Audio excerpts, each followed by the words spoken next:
Je suis Koumbalaï Diop, maman de 3 enfants, avec une formation en cosmétique artisanale faite avec un pharmacien naturopathe qui est en France.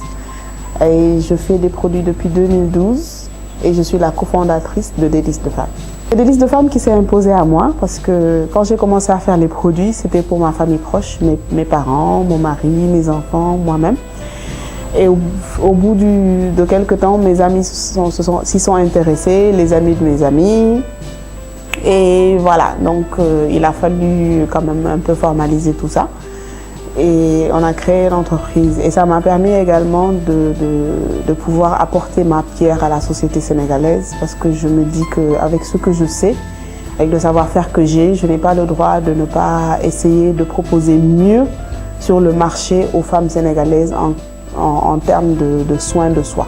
À mon avis, par rapport à ça, ce qu'il faudrait faire pour pousser les consommatrices et consommateurs d'ailleurs à consommer local, c'est d'améliorer déjà la qualité, de leur proposer une qualité de produit quand même qui s'approche vraiment beaucoup de ce que la cosmétique conventionnelle fait en matière d'emballage, en matière de produit lui-même. Et également, surtout, l'éducation. J'entends par éducation, donner l'information. Parce que beaucoup de gens aujourd'hui, par exemple, quand je parle d'huile de dattier du désert, d'huile de pastèque, d'huile de sésame, d'huile de louffa, les gens ne connaissent pas. Donc, quelque chose qu'on ne connaît pas, on ne peut pas le tester. Et quand on ne teste pas, on ne peut pas y adhérer. Donc, c'est à nous aujourd'hui de faire sortir au grand jour les ressources que nous avons, soit de façon pure, en vendant directement les huiles végétales ou en les transformant vraiment en des produits de très bonne qualité, ce qui se fait maintenant de plus en plus. Et je pense qu'on va y arriver bientôt, Inch'Allah. Les 3 principales difficultés que je rencontre, et je pense que je ne suis pas la seule dans le secteur, le premier, c'est vraiment l'emballage. Aujourd'hui, c'est vraiment un casse-tête chinois pour trouver des emballages de qualité ici au Sénégal. Et malheureusement, je sais que beaucoup de mes collègues qui évoluent dans le secteur des cosmétiques naturels, quand on veut avoir des emballages de très bonne qualité, on est obligé de les importer loin. Déjà, là où on les achète, ça coûte cher. Les frais de transport jusqu'ici reviennent cher également. Donc vraiment, la première difficulté, c'est de trouver des emballages de bonne qualité. Ensuite, il y a le problème du personnel. Parce qu'on a beau dire, il y a beaucoup de ressources humaines ici au Sénégal, vraiment, il y en a beaucoup. Mais les ressources humaines de qualité, vraiment, c'est très difficile à trouver.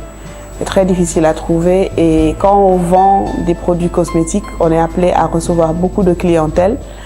Et ne serait-ce que l'accueil, c'est important, on ne peut pas le faire soi-même. Donc voilà, ça c'est la deuxième difficulté.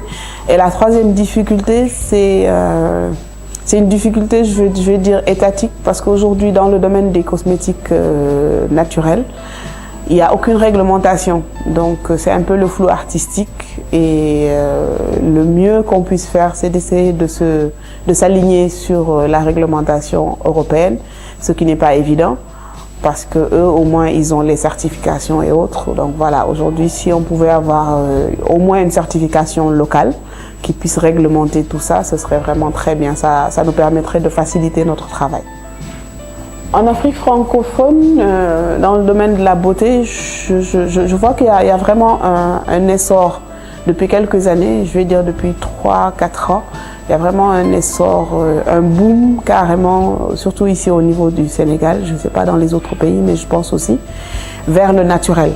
Et aujourd'hui, avec toutes les petites maladies, cancers qui prolifèrent, dont on ne connaît pas vraiment les origines, beaucoup de gens sont vraiment pour le retour vers le naturel. Donc je me dis que d'ici peut-être, je vais être très optimiste, 5-10 ans, tout ça pourrait vraiment s'équilibrer, surtout avec l'offre vraiment en matière de beauté naturelle qui est en train de vraiment se développer.